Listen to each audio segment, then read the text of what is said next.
Hello दोस्तों, आपका स्वागत है हमारे इस YouTube चैनल इनाम ऑनलाइन क्लासेस में।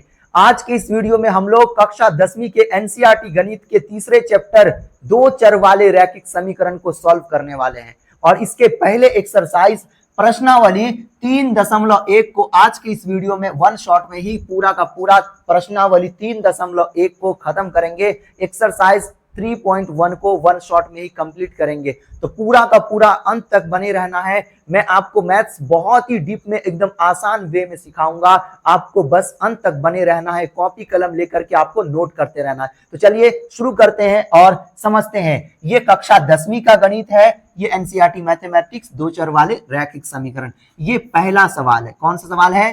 पहला सवाल है। इस प्रकार के प्रश्न आपको कभी दिखेंगे ना एग्जाम में, तो सबसे पहले आपको बहुत ही ध्यान से, बहुत ही सावधानी पूर्वक तरीके से आपको इसको पढ़ना है और जैसे जैसे बोलेगा स्टेप बाय स्टेप करते रहना है। ठीक, जैसे जैसे बोलेगा वैसे वैसे करते जाना। ठीक, आइए पढ़ते हैं और समझते हैं कि आपको एग्जाम हॉल में कैसे करना है। इस बार के रिजल्ट में हमारे विद्यार्थियों ने पूरा का पूरा मैथ्स में परचम लहरा दिया है। 99 तक स्कोर करके आए, तो आप भी कर सकते हैं। आप भी एकदम डीप में समझिए। देखिए पहला सवाल, आफ्ताब, आफ्ताब किसी का नाम हो सकता है। ठीक, तो आफ्ताब अपनी पुत्री से कहता है, किससे कहता है? सबसे पहले समझना पड़ेगा। आफ्ताब जो कि एक पिता है, वो किसके पिता है? तो पुत्री, उसके पिता मतलब उसके पुत्री का नाम नहीं दिया गया है, लेकिन पिता है, उसके पुत्री है। ठीक, तो वो अपने पुत्री मतलब बेटी से कहती है। ठीक, आफ्ताब अपनी पुत्री से कहता है 7 वर्ष पूर्व। देखिए 7 वर्ष पूर्व, आपको मैं थोड़ा सा बेसिक कॉन्सेप्ट इस तरह के प्रश्न के लिए समझाना चाहता हूं। अगर हमको सबसे पहले बताइए, यदि आज आप जो है ना, आप तो अभी 20 के होंगे नहीं, आइए इधर, क्योंकि क्लास 10th के विद्यार्थी लगभग 14 से 15 वर्ष के होते हैं। मान लीजिए कि आप क्लास 10th में हैं और 15 वर्ष के हैं। कितने वर्ष के हैं? 15 वर्ष। अगर मैं आपसे कहूं कि आप 15 वर्ष के हैं, तो 5 साल पहले आप कितने वर्ष के रहे होंगे? तो आप कहेंगे कि सर अभी मैं 15 साल का हूं, 5 साल पहले तो 5 घटा दूंगा सर, तो मैं 10 साल का रहा हूंगा। बिल्कुल सही बात है ये बिल्कुल सही बात है। सुनिए, आप ध्यान दीजिए, ध्यान दीजिए।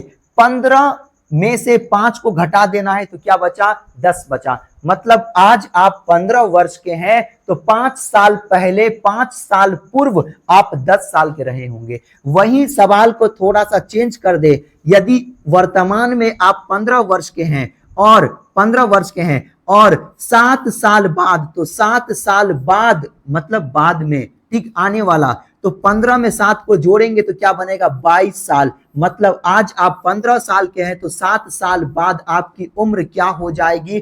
तो 22 वर्ष। कितने? 22 वर्ष। तो ये थोड़ा सा था। अब देखिए, आइए हमें बताइए। तो उसी तरह अभी यहाँ पे क्या आफ्ताब का या उसके पुत्री का उम्र दिया गया है? तो नहीं दिया गया है। अब सवाल को देखिए, तो ना तो आफ्ताब का उम्र कहीं पे मेंशन किया गया है और ना तो उसके पुत्री का। तो क्या करना है? मानना पड़ेगा। क्या मानना पड़ेगा? एक्स या फिर वाई। तो यहाँ पे सबसे पहले आपको लिखना है सॉल्यूशन, लिखना पड़ेगा आपको माना कि, क्या लिखना पड़ेगा? माना कि, क्योंकि आफ्ताब का उम्र दिया ही नहीं है ना। अगर आफ्ताब का उम्र कितना दिया होता? 40 वर्ष, तो 7 साल पहले क्या होता? तो 40 में से 7 साल को मैं घटा देता तो 33 साल का रहा होगा। लेकिन कहीं पे तो दिया ही नहीं कि आफ्ताब इतने वर्ष का है, कहीं पर नहीं दिया गया है। ठीक, तो क्या कह रहा है? आफ्ताब अपने पुत्री से कहता है 7 वर्ष पूर्व में। तो पहले मान लीजिए, माना कि आफ्ताब, इस तरह माना कि आफ्ताब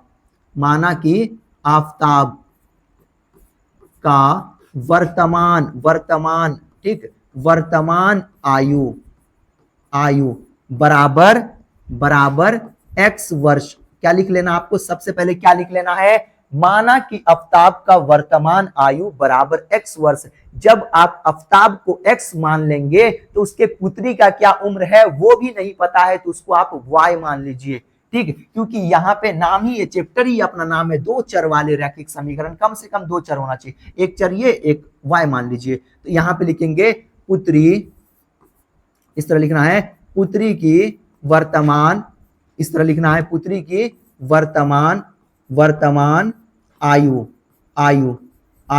बराबर में y वर्ष। कितने वर्ष? वाई वर्ष। ध्यान दीजिए, अब ध्यान दीजिए, अब हमें पता चल गया, पहले पता नहीं था कि आफताब का उम्र या फिर उसकी पुत्री की उम्र क्या है, लेकिन अब हमने मान लिया कि आफताब का वर्तमान आयु x वर्ष और पुत्री की वर्तमान आयु बराबर y वर्ष। अब हमें बताइए, अब क्या कहा जा रहा है? तो अब कहा जा रहा है आफताब अपनी पुत्री से कहता है 7 वर्ष पूर्व। तो अब देखेंगे, इस तरह लिखेंगे, अब आपको लिखना है 7 वर्ष पूर्व, इस तरह देना है चूंकि का चिन्ह, लिखना है 7 वर्ष पूर्व। पूर्व मतलब पहले। अब हमें बताइए 7 वर्ष पूर्व आफताब का उम्र का क्या रहा होगा?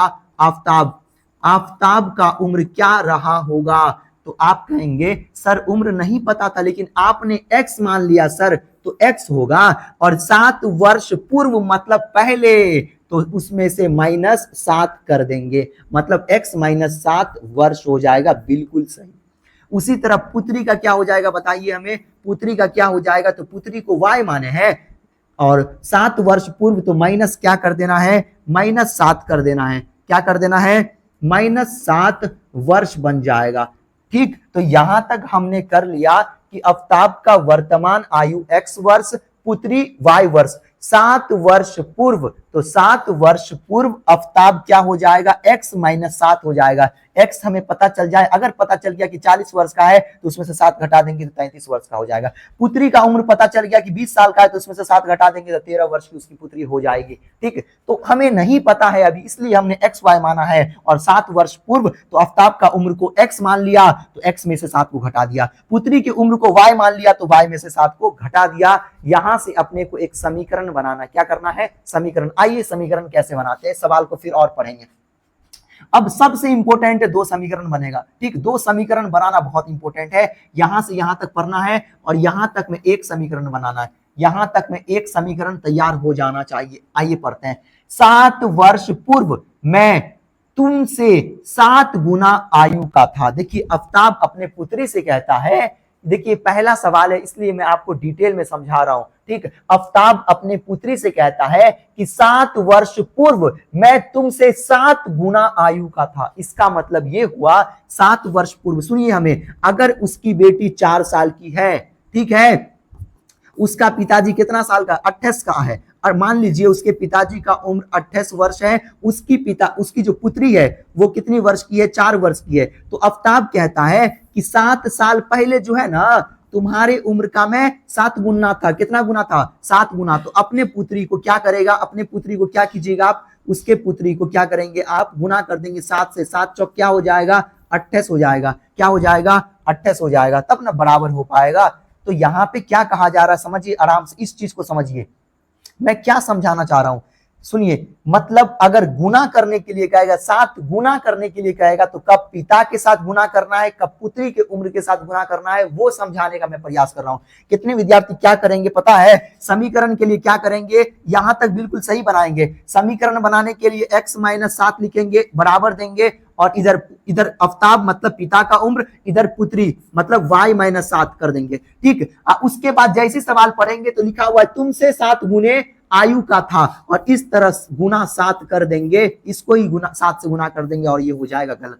तो ऐसे नहीं करना आपको, मैं वही तो समझाने का कोशिश कर रहा हूं आपको मैं वही समझाने का कोशिश कर रहा हूं। देखिए यहाँ पे सबसे पहले अपने को यहाँ से क्या बनाना है? समीकरण बनाना है। तो समीकरण बनाना है तो जो पिता का उम्र है मतलब आफताब का उम्र है वो क्या है? आफताब का उम्र है x -7, बराबर देना, क्योंकि समीकरण तभी बनेगा जब बराबर आएगा। इधर क्या देना है? y -7। अब देखिए, अब फिर पढ़ेंगे 7 वर्ष पूर्व मैं तुमसे 7 गुना आयु का था। तुमसे किससे? तो पुत्री से। तो इसलिए पुत्री को 7 से गुना करना है। किससे गुना करना है?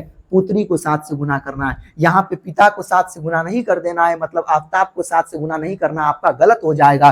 पुत्री को 7 गुना करना है, ठीक है, तब इस तरह बराबरी कर पाएगा पिता का। तो देखिए यहां से अपना एक समीकरण बन जाएगा, x -7 ऐसे ही रहेगा। ठीक, यहां से एक समीकरण बना लेंगे। ठीक, अभी इसको फिलहाल रहने देते हैं। यहां से अपना एक समीकरण मैं बना लूंगा। ठीक, फिर आगे पढ़ेंगे, फिर उससे एक समीकरण बनाइए। देखिए x माइनस 7 ऐसे ही रहेगा। 7 को y से गुना करेंगे क्या बनेगा, तो 7y माइनस 7 सत्ते कितना बनेगा, 49 बनेगा। 7 को 7 से गुना कीजिएगा तो 49 बनेगा कि नहीं बनेगा, बिल्कुल बनेगा। आप देखिए अब क्या करेंगे, आप देखिए, मैं थोड़ा सा इधर घसका लेता हूं। अब क्या करना है आपको, देखिए x और y वाले को एक तरफ कर लीजिए तो x ऐसी रहेगा, 7y इधर आ गया तो माइनस 7y होगा कि नहीं होगा, बिल्कुल होगा। y वाले को इस साइड हमने कर लिया, x जैसे का तैसे, 7y को इस साइड बुला लिया तो माइनस 7y, करेक्ट, बराबर माइनस 49 जैसे का तैसे है, माइनस 7 उस साइड गया तो क्या बनेगा, प्लस 7 बनेगा। x माइनस 7y बराबर माइनस 49 में से 7 किया तो क्या बचेगा, माइनस 42। और ये समीकरण 1 अपना तैयार है, ये अपना समीकरण 1 प्राप्त हो गया। समीकरण 1 प्राप्त हो गया। अब हम क्या प्राप्त करेंगे, समीकरण 2। फिर अपने को क्या करना है, सवाल को पढ़ना है। फिर अपने को क्या पढ़ना है, अच्छा एक मिनट कहां चले गया, एक मिनट, देखिए फिर क्या करना है अपने को, सवाल पढ़ना है। क्या करना है, सवाल। आइए थोड़ा सा और इधर ये कर लेते हैं, ठीक, देखिए फिर आगे पढ़ेंगे। यहां तक में हमने क्या किया, एक समीकरण बनाया, फिर आगे पढ़ेंगे। फिर आगे देखिए क्या लिखा हुआ है, अब से मतलब वही जो वर्तमान उम्र चल रहा x वर्ष, अब से 3 वर्ष बाद, जैसी 3 वर्ष बाद आएगा तो समीकरण बनाने के लिए आप क्या करेंगे, समीकरण में यहां डायरेक्ट बना के दिखाऊं क्या, ध्यान दीजिए। तो अब से 3 वर्ष बाद, 3 वर्ष बाद आपका उम्र क्या होगा, पहले हमें बताइए। यदि आप 20 के हैं तो 3 वर्ष बाद आप 23 के हो जाएंगे। अगर कोई 15 का है तो 18 का हो जाएगा, मतलब प्लस 3 होगा कि नहीं होगा, बिल्कुल होगा। अभी आफ्ताब का उम्र क्या है बताइए हमें, तो आफ्ताब का उम्र x है, तो 3 वर्ष बाद क्या हो जाएगा जल्दी बताइए, तो हो जाएगा x प्लस 3। समीकरण बनाना है तो बराबर देना है। अब से 3 वर्ष बाद तो x प्लस 3 कर दिए। अब जब आप पिता को 3 वर्ष बाद लिखेंगे तो पुत्री में भी करना पड़ेगा। क्या करना पड़ेगा, पुत्री में भी। पिता अगर 3 साल बाद, मतलब 3 साल बाद क्या हो जाएगा, उसके उम्र 3 साल ज्यादा हो जाएगा तो पुत्री का भी हो जाएगा। पुत्री में क्या हो जाएगा जल्दी बताइए, y प्लस 3 बनेगा कि नहीं बनेगा, बिल्कुल बनेगा। पुत्री में क्या बनेगा, पुत्री में क्या बनेगा जल्दी बताइए हमें, देखिए इधर, और पुत्री में बताइए पुत्री में क्या बनेगा, ठीक है। अब आगे फिर देखिए, ध्यान दीजिए, तो ये पिता का उम्र 3 वर्ष बाद का है, पुत्री का उम्र भी 3 वर्ष बाद का है। अब कितना गुनी हो जाएगा, चेक कीजिए कितनी गुनी कह रहा है, तो कह रहा है कि अब से 3 वर्ष बाद मैं तुमसे केवल 3 गुनी आयु का रह जाऊंगा। कितनी गुनी आयु का रह जाऊंगा, 3 गुनी आयु का रह जाऊंगा। अब इसको बढ़ा करके यहाँ पे आराम से समझते हैं। आइए देखिए, अब कह रहा है 3 वर्ष बाद, तो x में 3 जोड़ दिया, क्योंकि x किसका उम्र है, पिता का उम्र है, पिता मतलब आफ्ताब का है, और y किसका उम्र है, तो पुत्री का, इसमें भी 3 जोड़ दिया। अब कह रहा है 3 वर्ष बाद मैं तुमसे केवल 3 गुनी का रह जाऊंगा, तो पुत्री के उम्र को 3 से गुना करना है, न कि पिता के उम्र को। पुत्री की उम्र को क्या करना है, 3 से गुना करना है। और आइए गुना कर लेते हैं, x प्लस 3 ऐसे ही रहेगा। 3 को y से गुना करेंगे क्या बनेगा, 3y प्लस का प्लस, 3 को 3 से गुना करूंगा तो क्या बनेगा, 9 बनेगा। ठीक, सेम चीज कीजिए, x ऐसे ही रहेगा, माइनस 3y को इधर बोला लीजिए तो माइनस 3y बनेगा कि नहीं बनेगा, बिल्कुल बनेगा। 9 ऐसे ही रहेगा, प्लस 3 को उस साइड भेजिएगा तो माइनस 3 हो जाएगा। x माइनस 3y बराबर में 9 में से 3 गया तो 6 बना। ये समीकरण 2 अपना तैयार है, समीकरण 2 तैयार है। अब क्या कहा जा रहा था, मैं आपको एक चीज बताना चाहता हूं कि जो सवाल है, क्या है, सवाल है, इस सवाल को आप बड़ा ही ध्यान से देखेंगे तो इस सवाल में कहा जा रहा था 2 तरीके से आंसर लाना। एक तो आपको क्या करना, इस समीकरण को बीजीय रूप में लिखना है, मतलब बीज गणितीय रूप में लिखना है, और दूसरा इसका क्या करना है, लेखा चित्र खींचना है, मतलब आरेख खींचना है, जिसको ग्राफ भी बोलते हैं। क्या कहते हैं, ग्राफ भी बोलते हैं। तो आइए करते हैं। ठीक, तो सबसे पहले क्या लिखेंगे, इस तरह यहां पे लिखना है, अतः क्या लिखना है, अतः बीज गणितीय रूप, क्या लिखना है, बीज गणितीय, इस तरह लिखना है, बीज गणितीय रूप। बीज गणितीय रूप में क्या करेंगे, आप इसको लिख देंगे x माइनस 7y बराबर में माइनस 42। दूसरा देखिए समीकरण क्या है, x माइनस 3y बराबर में 6। देखिए हमने बीजगणितीय रूप लिख दिया। आप प्रश्न में देखेंगे तो उसमें साफ लिखा हुआ है कि बीजगणितीय रूप एवं ग्राफीय रूप में भी व्यक्त करें। तो बीजगणितीय रूप में तो व्यक्त कर दिया, आइए अब हम लोग इस दोनों समीकरण की सहायता से ग्राफ बनाते हैं और ग्राफीय रूप में लिखते हैं। इस तरह आपको लिखना है, क्या लिखना है, ग्राफीय रूप। इस तरह लिखना है ग्राफीय रूप। क्या लिखना है, ग्राफीय रूप। ग्राफीय रूप के लिए क्या करना पड़ेगा, समीकरण 1 से लिखना पड़ेगा। समीकरण 1 से क्या लिखना पड़ेगा, समीकरण 1 से। समीकरण 1 यहाँ पे लिख लीजिए, यहाँ पे समीकरण 2 क्या लिख लीजिए, समीकरण 2 से। समीकरण 2 से, 1 मिनट, समीकरण 2 से। समीकरण 1 क्या है, चेक कीजिए। तो समीकरण 1 है x माइनस 7y बराबर में माइनस 42। समीकरण 2 चेक कीजिए क्या है, तो x नहीं है, क्या है, x माइनस 3y बराबर में 6। यही है ना। अब ध्यान दीजिए क्या करना है, ग्राफ बनाने के लिए सबसे इंपॉर्टेंट है मान सारणी। जब तक आप मान सारणी पूरा नहीं करेंगे आप ग्राफ कैसे बना पाएंगे, हमें बताइए। तो कैसे बना पाएंगे, तो सबसे पहले यहाँ पे मान सारणी चाहिए। क्या चाहिए, मान सारणी। तो आपको सबसे पहले मान सारणी बनाना है, समीकरण 1 के लिए, समीकरण 2 के लिए। समीकरण 1 के लिए और समीकरण 2 के लिए। ये x ये y। x का मान आप जैसी 0 रखेंगे, चेक कीजिए, ध्यान दीजिए। x का मान मैं जैसी 0 रखूंगा, ये x पूरा 0 खत्म हो गया, सोचिए मत। ये माइनस बराबर में खत्म कट जाएगा। 7 छक्के 42 मतलब y का मान 6 आ जाएगा। क्या आपने देखा, x का मान 0 रखेंगे तो y का मान कैसे 6 आया, सोचिए। अब उसी तरह y का मान क्या कीजिए, 7 रखिए। क्या रखिए, y का मान 7 रखिए। आप चाहे तो और भी कुछ रख सकते हैं। कितने विद्यार्थी कहेंगे सर क्या मैं 5 रख लूँगा, क्या कुछ रख लूँगा, गलत हो जाएगा। नहीं गलत हो सकता, बस वहाँ पे आपको ध्यान रखना है, एकदम पॉइंट जैसे मिलाएंगे वैसे ही मिलाना, गलत नहीं हो सकता है, ठीक है।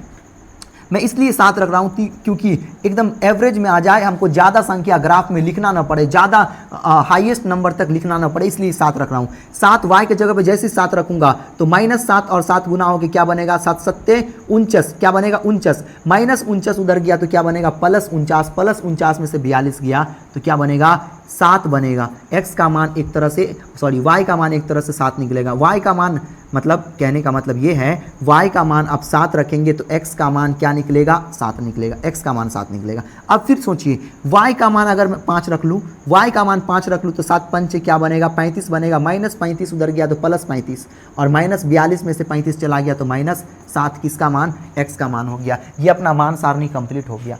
अब ध्यान दीजिए, इसमें देखिए हमने 3 डब्बा बनाया है, ठीक है, मतलब एक तरह से 3 मान निकाला है, लेकिन यहाँ पे अपने को 2 ही मान में काम चल जाएगा। क्यों, क्योंकि ये छोटा अंक है, ज़्यादातर नहीं गया, यहाँ पे 42 तक गया है, ठीक है, इसलिए हमने ऐसे किया है। यहाँ पे आप 2 ही मान निकालेंगे तो चल जाएगा, ठीक है। x का मान 0 रखिए तो -3 बट्टा के नीचे जाएगा और 3 दूना 6 -2 हो जाएगा। y का मान 0 रखिए, y का मान 0 रखेंगे पूरा 0 बन जाएगा। x का मान क्या बनेगा 6 बनेगा। ये अपना मान सारणी समीकरण 1 का मान सारणी, ये समीकरण 2 का मान सारणी तैयार है। आइए अब हम लोग क्या करते हैं, ग्राफ बनाते हैं। ग्राफ इस मान सारणी में ज़्यादा से ज़्यादा क्या है 7 है, तो अब हम जो मैं ग्राफ बनाऊंगा उसमें ग्राफ में क्या करना है, ज़्यादा से ज़्यादा आपको क्या लेना है 7 तक लेना है। देखिए ये ग्राफ हमने बना रखा है ताकि आपका समय ज़्यादा बर्बाद ना हो, ठीक। ध्यान दीजिए यहाँ पे मिलाते चलना है। पहले किसको मैं कर दूं, समीकरण 1 को कर दूं तो x का मान 0 है। क्या है, यहाँ पे मैं कलर चेंज कर रहा हूँ ताकि आपको समझ में आए। x का मान 0, x 0 हमेशा यही रहता, मूल बिंदु बोलते हैं इसको, ठीक है, ओरिजिन यही है। तो x का मान 0, y 6 इधर यहाँ पे ये y 6, ठीक है, ठीक। फिर आगे देखिए x का मान 7 है, x 7 ये रहेगा, ठीक है। y का मान देखिए, y का मान 7, y का मान भी 7। ये दोनों पॉइंट से ध्यान दीजिए, देखिए ये 0 था ये 6 था, आप मिला के भी कोई फ़ायदा नहीं, इन दोनों को कोई मिला के फ़ायदा नहीं, यही पॉइंट पे आ जाएगा। लेकिन y 7 यहाँ है +7 यहाँ है, मतलब ये कैसे आएगा पता है, थोड़ा मैं छोटा करता हूँ और देखिए कैसे होगा ये। ध्यान दीजिए x का मान 7 और y का मान 7, ये ऐसे ऐसे बढ़ेगा आगे आगे, ये ऐसे इस प्रकार ऐसे आएगा, आते जाएगा और इस पॉइंट पे ये पॉइंट अपना पकड़ा गया, ये पॉइंट अपना क्या हो गया, पकड़ा गया। फिर क्या है, y का मान 5 है, y 5 चेक कीजिए कहाँ पे है, तो y 5 ये होगा और x का मान -7, x -7 यहाँ पे, मतलब यहाँ ऐसे आएगा, ये बढ़ के ऐसे आएगा, थोड़ा टेढ़ा हो गया क्या, ये ऐसे आएगा, ऐसे ऐसे ऐसे। ग्राफ कॉपी में आप जैसी बनाएंगे ना एकदम सही सटीक बनेगा, मतलब एक पॉइंट ये, एक पॉइंट ये और एक पॉइंट ये, इस हिसाब से ग्राफ बनाइए कि तीनों पॉइंट एक तरह से चले जाए, इस तरह मिल जाए। तो आइए यहाँ से मैं एक ग्राफ यहाँ से इस तरह आपने को क्या करना है, एक ग्राफ खींच लेना है। ठीक, देखिए इस हिसाब से करना है कि इस पॉइंट को, इस पॉइंट को और इस पॉइंट को टच करता हुआ चले जाए। ठीक है, मेन इसमें ये 6 है, 6 पे टच कर जाए, हो जाएगा। देखिए हल्का सा और मैं इधर थोड़ा ऐसे कर देता हूँ। ठीक है, देखिए आप कहेंगे एक चीज़ कहेंगे कि आप कहेंगे सर इस पॉइंट को तो टच नहीं कर रहा। बिल्कुल ये टच करेगा, आप ग्राफ कॉपी में बनाएंगे ना तो बिल्कुल ये इसको टच करेगा। ठीक, अभी ये ग्राफ कॉपी नहीं है, ये डिजिटल बोर्ड है, इसलिए यहाँ पे ऐसे हो रहा है। और यहाँ पे एक चीज़ मैं बताना चाहता हूँ, आप स्केल से नाप के करेंगे, पूरे मेज़र करके बताएंगे, माप के बनाएंगे। यहाँ पे हमने कुछ नहीं मापा, अपने अंदाज से लिया है। तो इस प्रकार आप समझ सकते हैं और आप बना सकते हैं। ठीक है, तो ये अपना तैयार है। ठीक है, दूसरा देखिए तो क्या है, x का मान 0, x0 यहीं पे होगा, y का मान क्या है -2, y -2 कहाँ पे, आइए y -2 ये रहा, ये पॉइंट। फिर x का मान 0, सॉरी y का मान 0 और x का मान 6, x6 यहाँ पे। मतलब अब अपना जो अगला ग्राफ जाएगा ये 2 और 6 को इस तरफ प्रतिच्छेद करता हुआ निकल जाएगा, इस तरह निकल जाएगा। आप देखिए यहाँ पे भी पूरा टच नहीं कर रहा है, तो अभी ग्राफ कॉपी नहीं है, ये ग्राफ कॉपी नहीं है। ठीक, तो इस तरह ये ग्राफीय रूप है। ये कौन सा रूप है, ग्राफीय रूप है। आप ग्राफ कॉपी का इस्तेमाल कीजिए और आपका बिल्कुल सही और सटीक बनेगा। तो अब हम लोग चलते हैं कौन से प्रश्न की ओर, अब हम लोग चलेंगे कौन से प्रश्न की ओर, ये पहला प्रश्न था। अब हम लोग चलते हैं दूसरे प्रश्न की ओर। उसके बाद देखिए दूसरे नंबर को देखिए, दूसरे प्रश्न को देखिए, ध्यान से देखिए दूसरे प्रश्न को। दूसरे प्रश्न को देखेंगे तो आप पाएंगे क्रिकेट टीम के एक कोच ने रुपये 3900 में 3 बल्ले, कितने बल्ले, 3 बल्ले तथा 6 गेंद खरीदी। बाद में उसने एक और बल्ला उसी प्रकार की 2 गेंदें रुपये इतना में खरीदी। देखिए बड़ा ही आसानी से बनेगा। कैसे बनेगा, एकदम डायरेक्ट समीकरण बनाइए। ठीक, मान लीजिए, ठीक है, लिखिए माना की, क्या, माना की। ठीक, क्या लिखना आपको, माना की। और क्या मानना पड़ेगा, तो क्रिकेट टीम के एक कोच ने रुपये 3900 में 3 बल्ले, तो बल्ले को क्या मान लीजिए, x मान लीजिए। ठीक है, तो लिखेंगे माना कि बल्ले का जो मूल्य है उसको x मान लेंगे। तो लिखेंगे माना कि बल्ले की नहीं का, बल्ले का, माना कि बल्ले का मूल्य, क्या लिखना है, मूल्य बराबर x रुपया, कितना रुपया, x रुपया। तब क्या हो जाएगा, गेंद का क्या बन जाएगा, बताइए हमें, गेंद का क्या बन जाएगा। तो गेंद का मूल्य क्या बन जाएगा, जल्दी बताइए। तो गेंद का मूल्य बन जाएगा y रुपया, कितना रुपया, y रुपया। ये x रुपया और ये कितना रुपया, ये y रुपया। ध्यान दीजिए, माना कि बल्ले का मूल्य, ध्यान दीजिए, देखिए 3 बल्ले और 6 गेंद कितने में लिए हैं, 3900 में। लेकिन आपको सही एकदम सटीक नहीं ना पता है कि एक बल्ले का प्राइस क्या है, दूसरे गेंद का प्राइस क्या है, एक गेंद का प्राइस क्या, नहीं पता है। तो आपको मानना पड़ेगा, माना कि बल्ले का मूल्य x रुपया और गेंद का मूल्य y रुपया। आपने मान लिया। अब देखिए समीकरण के अकॉर्डिंग क्या है, तो कैसे बनेगा समीकरण, 3 बल्ले, बल्ले को क्या माना, x, तो इस तरह समीकरण बनाना है, 3x ऐड करना है। ठीक, और तथा 6 गेंद, गेंद को क्या माना है, y, तो 6y बराबर, इन दोनों को मिलाकर के कितना रुपया में खरीदा कोच साहब ने, तो 3900 रुपया। अपना समीकरण एक तैयार है। देखे आपने देखा कितना आसानी से बना। दूसरा समीकरण आइए बनाते हैं, आगे देखते हैं। फिर बाद में उसने एक और बल्ले एक है ना, तो एक बल्ले को क्या माना है, बल्ले के मूल्य को x, तो x प्लस बाद में एक और बल्ले तथा उसी प्रकार की 2 गेंद, तो 2 गेंद को क्या माना है, y बराबर, गेंद को नहीं माना, गेंद के मूल्य को माना। इस बात का ध्यान रखना है। 2 गेंद रुपये कितने में खरीदे, 1300 में, तो बराबर में 1300 दे करके समीकरण 2 बना लेना है। ठीक, अपने को क्या करना है, सबसे पहले इस तरह लिखना है, उसके बाद अतः बीज गणितीय, 2 आंसर चाहिए ना, बीज गणितीय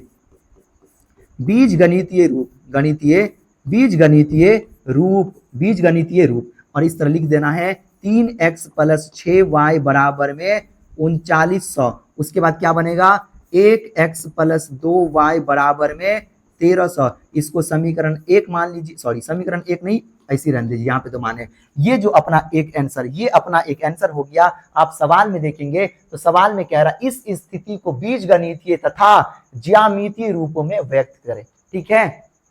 आप पहले देखिए इस स्थिति को बीजगणितीय रूप में, तो बीजगणितीय रूप में हमने लिख दिया। अब क्या कर रहा है, ज्यामितीय रूप में लिखे। अब यहां से क्या करना है, आपको ग्राफ बनाना है। क्या करना है, ग्राफ बनाना है। तो यहां से अब चलिए ग्राफ बनाते हैं, आगे ग्राफ बनाते हैं। इसके आगे क्या करना है, इसका ग्राफ बनाना है। तो चलिए ग्राफ बनाते हैं। ग्राफ बनाने के लिए इस तरह लिखना है, ठीक। इस तरह ग्राफ बनाने के लिए समीकरण मान लीजिए 3x + 6y बराबर में 3900। समीकरण 1 इसको मान लीजिए, और 1x + 2y बराबर में 1300, इसको समीकरण क्या मान लीजिए, 2 मान लीजिए। समीकरण 1 का मान सारणी यहाँ पे बना लीजिए, ठीक। ये समीकरण 1 का मान सारणी मैं यहाँ पे बना दे रहा हूँ, ठीक। समीकरण 1 का मान सारणी यहाँ पे बन जाएगा, ठीक। ये ज्यादा अमाउंट है तो 3 कॉलम लेना पड़ेगा, क्यों, क्योंकि यहाँ पे 0 मैं नहीं रख पाऊंगा x का मान, क्योंकि 0 रखने पे बहुत ज्यादा ही हो जाएगा, ठीक। तो समीकरण 1 के लिए यहाँ पे समीकरण 1 का मान सारणी, समीकरण 2 का मान सारणी यहाँ पे, ठीक। 3 डब्बुक ले लीजिए आप, एक को, इसको x, इसको y, इसको x, इसको y। एकदम इत्मीनान से देखिए और समझिए। ये समीकरण 1 का है और ये समीकरण 2 का है। अब बड़ा ही ध्यान से देखिए, क्या रखने पे, दिमाग थोड़ा लगाना पड़ेगा यहाँ पे। देखिए अगर मैं x का मान 0 रखता हूं तो y का मान बहुत ज्यादा हो जाएगा। उतना बड़ा ग्राफ कितना रेंज लेंगे आप, कितना रेंज लेंगे, नहीं ना, बहुत ज्यादा हो जाएगा ना। तो कुछ ऐसा मान रखिए कि लगभग में आ जाए। अगर सुनिए आराम से, देखिए 3x, अगर y का मान, अगर मैं, ध्यान दीजिए, अगर y का मान मैं कितना ले लेता हूं, सॉरी x का मान अगर मैं 500 ले लेता हूं, कितना 100, 500, तो 5 दिया कितना बनेगा 1500, 1500 उस साइड गया तो 3900 में से 1500 चले जाएगा, 3900 में से 1500 क्या हो जाएगा, चले जाएगा, तो 2400 बनेगा। 6 चौक 24, मतलब x का मान 500 आप रखेंगे, x का मान 500 रखेंगे। तो 1500 उस साइड गया तो 3900 में से 1500 चले गया, तो 2400 बचेगा, और 6 बट्टा के नीचे जाएगा। 2400 को 6 से काटेंगे तो 6 चौक 24, 400 बन जाएगा। क्या बनेगा, 400 बनेगा। मतलब x का मान 500 रखेंगे तो y का मान 400 बनेगा। आइए मैं आपको एक मर्तबा सॉल्व करके भी दिखाता हूँ। 3 गुना, फिर उसके बाद ऐसे ही चलेंगे, ठीक है। x के जगह पे 500, ठीक, प्लस 6y बराबर में 3900, 5 दिया कितना बनेगा, तो 1500, तो 6y बराबर में 3900 माइनस 1500, 6y बराबर में से 9 में से 5 गया तो क्या बनेगा, 4 बनेगा, और इधर क्या बनेगा 2 और 0, 2400। 6 से काटेंगे, 6 चौक 24, 400 बना कि नहीं बना, आप कहेंगे हाँ सर बिल्कुल बना। मतलब हम ध्यान दीजिए, हमने क्या मान रखा, तो हमने 500 रखा। जब हमने x का मान 500 रखा तो y का मान ऑटोमेटिक, मतलब कैलकुलेशन करने के बाद 400 निकल गया। फिर अब y के लिए सोचिए, y का मान आप क्या रखेंगे, y का मान अगर आप क्या रखेंगे, 300 रख दूं मैं, y का मान कुछ ज्यादा हो जाएगा, 6 त्रिक 18, कितना बनेगा, अच्छा एक मिनट 18। अब देखिए, अब सोचना आपको y का मान क्या रखना है कि x का मान लगभग इसके रेंज में निकल जाए। 600 रख दूं, 600, हाँ बिल्कुल 600 रख देने पे बनेगा। एक देखिए y का मान 600 रखने पे, y का मान कितना रखने पे 600, एक मिनट जगह थोड़ा कम पड़ रहा है क्या, 600। देखिए y का मान अब मैं 600 रख रहा हूँ, कितना, y का मान जैसी मैं 600 रखूंगा तो 6 त्रिक 1800 क्या बनेगा, 6 त्रिक, एक मिनट भाई क्या मान होगा इसको देखो, अच्छा एक मिनट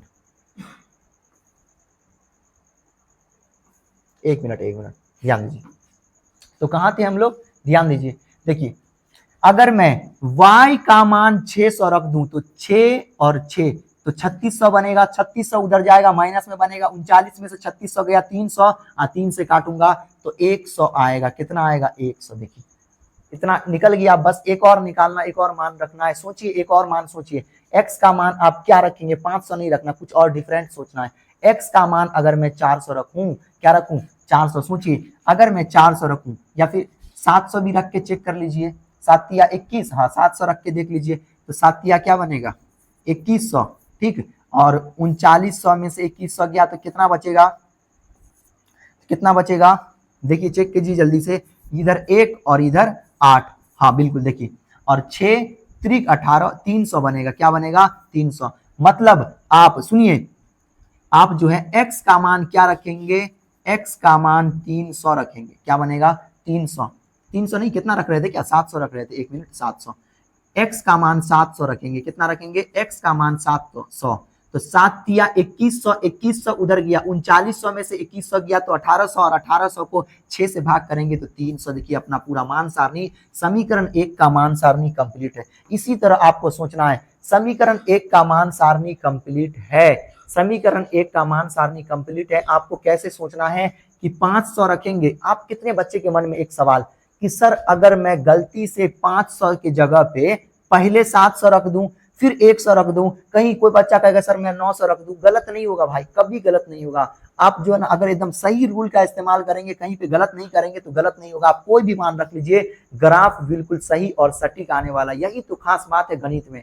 ठीक, तरीके बहुत होते हैं। ठीक, आपको गणित के नियम के सही इस्तेमाल करना होना चाहिए बस। अब इससे क्या करेंगे, समीकरण 2 का क्या करना, मान सारणी पूरा करना है। सेम सोचिए, सोचिए इसमें कम थोड़ा सोचना पड़ेगा। ठीक है, देखिए अगर मैं x का मान कितना रख दूं, देख लीजिए अगर x का मान मैं 300 रख दूं, कितना 300 रख दूं तो x के जगह पे 300 उधर गया तो 13 में से 300 गया तो 1000 को 2 से भाग करना है तो 500 आ गया 500। फिर अब y का सोचिए, y का मान आप क्या रखेंगे, y का मान अगर मैं 200 रखूं, क्या रखूं 200 या फिर और भी 500 रख लीजिए, 500 नहीं अभी तो रख लिया, 400 रख लिया। ठीक, y का मान कितना रखेंगे 400, तो y के जगह पे 400 तो 4 दूना 800, ये 1300 है, 1300 में से 800 चले गया, ये प्लस में ही सट आएगा तो माइनस में होगा, 13 में से 800 चला जाएगा तो कितना बचेगा जल्दी बताइए हमें, तो x का मान 500 हो जाएगा। क्या बनेगा 500। y का मान 400 रखेंगे तो x का मान 500। एक और सोचिए, बस एक और मान सोचिए, x का मान आप क्या रखेंगे बताइए हमें। अगर मैं x का मान क्या रख लूं, सोचिए दिमाग लगाइए, अगर मैं x का मान 100 रख लूं तो ये 100 बनेगा, एक को 100 से गुना करेंगे 100 इधर गया तो 13 में से 100 गया तो 1200, 1200 को 2 से भाग करेंगे 600। ये अपना मान सारणी पूरा कंप्लीट है। अब हम लोग बढ़ेंगे ग्राफ की ओर। कौन सी, किसके ओर, अब हम लोग बनेंगे ग्राफ की ओर बढ़ेंगे। आइए बढ़ते हैं ग्राफ की ओर। देखिए ग्राफ इस तरह क्या करना है, बना लेना। ठीक है, आइए और थोड़ा बड़ा करना पड़ेगा क्या, अच्छा एक मिनट और इधर करना पड़ेगा। ठीक, इसको छोटा करना पड़ेगा थोड़ा सा। आइए ठीक, देखिए इस तरह, एक इस तरह, तीर का निशान लगा लीजिए। ठीक, क्या कर लीजिए, इधर भी तीर का निशान लगा लीजिए, इधर भी तीर का निशान लगा लीजिए। ये कौन सा अक्ष बनता है, तो ये x अक्ष, ये x डैश अक्ष बनता है। ये क्या बनेगा, ये y अक्ष बनेगा, ये y डैश अक्ष बनेगा। अब ध्यान से देखिए तो 500 हाईएस्ट, देखिए तो इसमें हाईएस्ट 700 है, मतलब आप 100 का रेंज लीजिए। कितना का, 100 का रेंज लेना। यहाँ पे 100, यहाँ पे 200, यहाँ पे 300, यहाँ पे 400, यहाँ पे 500, 600 और यहाँ पे क्या बन जाएगा 700 बन जाएगा। आप ग्राफ कॉपी में बनाएंगे ना तब आपका बिल्कुल सही और सटीक बनेगा। ये x में प्लस में जाता है, इधर माइनस में जाता है, तो क्या बनेगा 100 माइनस 100 माइनस 200। ठीक, अब देखिए माइनस की तरफ है ही नहीं। ठीक, माइनस 300 माइनस 400। एक चीज बोलूं मैं आपको, देखिए माइनस की तरफ कोई मान है ही नहीं तो माइनस की तरफ जा ही नहीं सकता। तो आप चाहे तो लिख सकते हैं, लेकिन अभी जरूरत ही नहीं तो मतलब लिखना ही नहीं, कोई फर्क नहीं पड़ता। माइनस की तरफ माइनस 100 माइनस 200, ठीक, माइनस 300, ठीक, यहीं तक छोड़ दीजिए क्योंकि माइनस की तरफ जा ही नहीं सकता, इधर लिखना पड़ेगा पूरा। ठीक, कम से कम 700 तक लिखना पड़ेगा हाईएस्ट। 100, इधर क्या बनेगा 200, क्या बनेगा 300, फिर क्या बनेगा 400, फिर क्या बनेगा 500, आइए फिर क्या बनेगा 600 बन जाएगा। ठीक, एक और कर लीजिए ना, 700 क्या बनेगा 700 बन जाएगा। मैं थोड़ा सा इधर इसे ग्राफ को थोड़ा नीचे कर लेता हूँ, ध्यान दीजिए कितना 700। अब इस मान सारणी को आप देखिए, आप इस मान सारणी को आप ध्यान से देखेंगे, क्या करेंगे, इस मान सारणी को आप ध्यान से देखेंगे। एक मिनट मैं थोड़ा पूरा फुल कर लूं। देखिए आप इस मान सारणी, पहले समीकरण के मान सारणी पे फोकस बनाइए, इस पे फोकस बनाइए, इस पे फोकस बनाइए। ठीक, इस पे फोकस बनाइए। तो x का मान कैसे पुट करना चेक कीजिए, x का मान 500, तो x वाला ये हुआ तो x पे 500 पे इस तरह बोल्ट कीजिए। ठीक है, इस तरह पॉइंट दीजिए, इस पॉइंट को बोल्ड कर लीजिए, ठीक, इस पॉइंट को बोल्ड कर लीजिए, ठीक। x का मान 500, वही इसके नीचे y का मान 400, y का मान 400। इस दोनों बिंदु को इस तरह मिला लीजिए। कहाँ पे मिल रहा है, ये कहाँ पे पॉइंट मिलेगा, ठीक, इस तरह ऐसे आने, इसको ऐसे आने दीजिए, इसको ऐसे आने दीजिए, इस पॉइंट में मिलेगा, ठीक, इस पॉइंट को बोल्ड कर लेना, ठीक। देखिए फिर x का मान 100, तो 100 यहाँ पे होगा इस पॉइंट पे, y का मान 600, 600 कहाँ पे होगा, ये पे।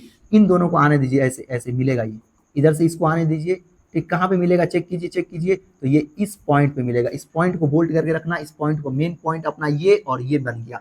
फिर x का मान 700, 700 कौन है, ये 700 है। फिर y का मान 300 है, 300 ये है, आने दीजिए, 700 और 300 बढ़ा के आने दीजिए, आने दीजिए इसको ऐसे, ये ऐसे आएगा, 700 ऐसे ऐसे, ये पॉइंट अपना मिल गया। ये तीनों पॉइंट मिल गया, इस तीनों पॉइंट से ग्राफ क्या होगा, गुजरेगा, इस तरह गुजरेगा ग्राफ। ध्यान से देखिए, इस तीनों पॉइंट से इस तरह गुजर जाएगा ग्राफ। आप ग्राफ कॉपी बनाएंगे तो एकदम सही और सटीक बनेगा आपका। आपका क्या बनेगा, आप जब ग्राफ कॉपी में बनाएंगे ना तो एकदम सही और एकदम सटीक बनेगा। देखिए इस तरह, ठीक। देखिए क्या करना है, इस पॉइंट का नाम भी लिख दीजिए। कैसे लिखना है, 500 और 400। तो 500 कहाँ पे, यहाँ पे था ना, तो यहाँ पे लिख देना है 500, 400, ठीक। ये y वाला है ना, तो 100, क्या लिखना है, 100, 600। इसको क्या करना है, यहाँ पे क्या लिख लीजिए जल्दी से, यहाँ पे क्या लिखिएगा, तो 700, y का मान चेक कीजिए, y हमेशा लास्ट में होता है, इसलिए मैं y का मान लास्ट में दे रहा हूँ, ठीक। निर्देशांक में x का मान, फिर y का मान। ये अपना ग्राफ तैयार है, ये अपना ग्राफ तैयार है। अब क्या करूंगा, दूसरे वाले को कर लीजिए। x का मान 300, सेम चेक कीजिए, x का मान 300, x क्या है, x इधर है, x का मान 300, उसको भूल जाइए, मैं कलर चेंज कर लूं क्या, आपको समझ में आएगा पूरा का पूरा। ध्यान दीजिए, x का मान 300, 300 ये रहा, ठीक, और y का मान 500, ये y यहाँ पे रहा। इस तरह इसे मिला के आने दीजिए, इसे बढ़ा के आने दीजिए, ये यहाँ पे इस पॉइंट पे मिलेगा, ठीक, इस पॉइंट पे मिलेगा, ठीक। और y का x का मान 500, x 500 यहाँ पे, और क्या है y 400 यहाँ पे, इस पॉइंट पे मिलेगा, ठीक, इस पॉइंट पे, इस ये पॉइंट पे। फिर आगे देखिए, x का मान 100, x का मान 100 ये रहा, और y का मान 600 ये रहा, मतलब इस पॉइंट पे मिलेगा यहाँ पे। आप एक चीज देखेंगे, आप एक चीज देखेंगे तो ये बिल्कुल सेम है, बिल्कुल सेम है। मतलब मैं कह सकता हूं कि ये ग्राफ एक संपाती ग्राफ होगा। संपाती ग्राफ किसको बोलते हैं, अगर एक ग्राफ पे एक और ग्राफ आ जाए सेम पॉइंट पे तो उसे संपाती ग्राफ बोलते हैं, और इसके अनगिनत हल होते हैं। कितने हल, अनगिनत।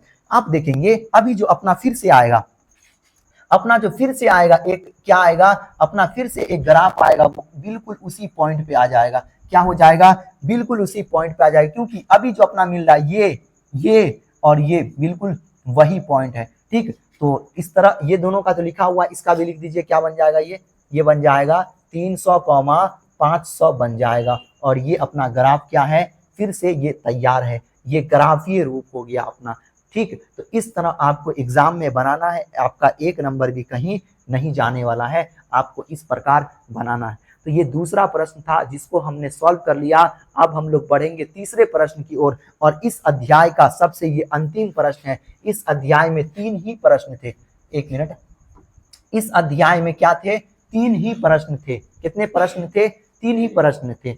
देखिए 3 प्रश्न थे, 1, 2 हमने सॉल्व कर लिया। ये क्या है, तीसरा प्रश्न है। क्या है, तीसरा प्रश्न कह रहा है कि 2 केजी और 1 केजी अंगूर का मूल्य किसी दिन, देखिए 2 केजी और 1 केजी अंगूर, यहाँ पे कितने विद्यार्थी कंफ्यूज खा जाएंगे कि सर 2 केजी 1 केजी अंगूर ही क्या है। अभी तो लग रहा होगा सभी को अंगूर है, लेकिन आगे जैसे पढ़ेंगे तो आपका डाउट क्लियर हो जाएगा कि एक अंगूर है और एक सेब है। देखिए 2 केजी और 1 केजी अंगूर का मूल्य किसी दिन ₹160 था, करेक्ट।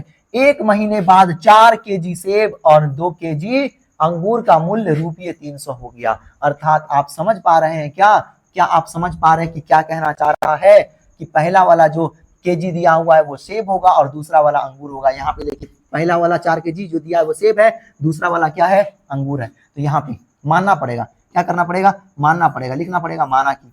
क्या करना पड़ेगा, पहली बात ये बताइए, मैं सबसे पहली बात क्या हमें बताइए, सवाल में कहा जा रहा है 2 केजी सेब, इसे सेब होगा, ठीक। 2 केजी सेब और 1 केजी अंगूर का मूल्य किसी दिन ₹160 था। दोनों मिला करके है ना, दोनों मिला करके 2 केजी सेब और 1 केजी अंगूर को आप मिला करके देखेंगे तो किसी दिन इसका मूल्य 160 रुपया था। इसका मतलब ये ध्यान दीजिए, अभी अपने को अंगूर और सेब का मूल्य नहीं पता चला।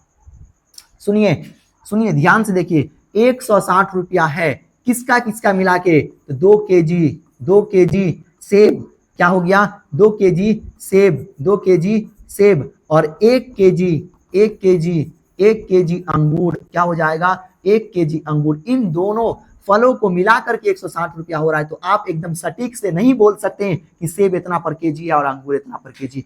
हो सकता है, सुनिए, हो सकता है 60 रुपये किलो क्या हो, सेब हो, 2 केजी है तो 60 दूना 12, 120 रुपया किसका हो गया, 60 का हो गया। हो सकता है अंगूर कितने रुपए का हो, 40 रुपया का हो, तब ना 160 रुपया हो सकता है। अब बताइए कितने विद्यार्थी कहेंगे कि सर क्या अंगूर क्या ऐसे हो सकता है, हमने तो ये बताया। लेकिन कुछ विद्यार्थी कहेंगे कि सर हमें बताइए, सेब 50 रुपये दे देगा तो 2 किलो का 100 रुपया बनेगा। बिल्कुल बनेगा, बिल्कुल सही बात हुआ। उसके बाद कितना बच गया सर, 160 रुपया कह रहा पुराने के लिए, तो 60 रुपया का अंगूर। क्या सर ये गलत होगा, नहीं ये भी सही है, ये भी सही है। तो इस तरह से आप 1000 तरह से दाम निकाल सकते हैं ना, ठीक। तो कोई सटीक और फिक्स दाम आपको नहीं पता चलेगा जब तक आप मानेंगे नहीं। अभी तो नहीं पता है तो मानना पड़ेगा। क्या करना पड़ेगा, मानना पड़ेगा। आइए मानते हैं, क्या करते हैं, मान लेते हैं, क्या करते हैं, मान लेते हैं। आइए मान लेते हैं, तो लिखेंगे माना कि सेब का मूल्य, क्या लिखना है, सेब का मूल्य बराबर x रुपया, x लिख लीजिए। और अंगूर का क्या बनेगा, अंगूर का मूल्य बराबर में y बनेगा, x और क्या बनेगा, y बनेगा। क्या ये बात आपको समझ में आया, x और y बनेगा। अब बड़ा ही ध्यान से देखिए, मैं समीकरण बनाने के लिए तैयार हूं। सवाल पढ़ना है और समीकरण बना डालना है, सवाल पढ़ना है और समीकरण बनाना। ध्यान से पढ़िए, 2 केजी और 1 केजी अंगूर का मूल्य, मतलब पहला वाला क्या है, सेब है, हो सकता है प्रिंट में छूट गया हो, ठीक।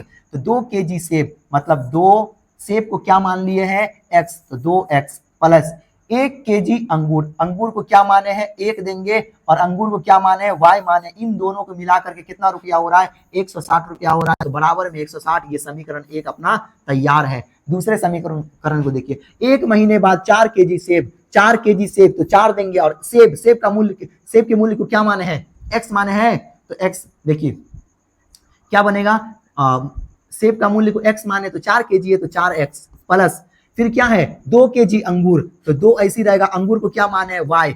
किस 1 महीने बाद 4 केजी सेब का मूल्य और अंगूर का मूल्य दोनों मिला करके कितना हो रहा है, 300 रुपया हो रहा है। तो बराबर में 300, समीकरण 2, समीकरण 1 और 2, समीकरण 2 प्राप्त है। हमने कैसे निकाला, तो सवाल पढ़ के निकाल। इस स्थिति का बीजगणितीय रूप, सबसे पहले देखिए इस स्थिति का लिखेंगे बीजगणितीय रूप। क्या लिखना है,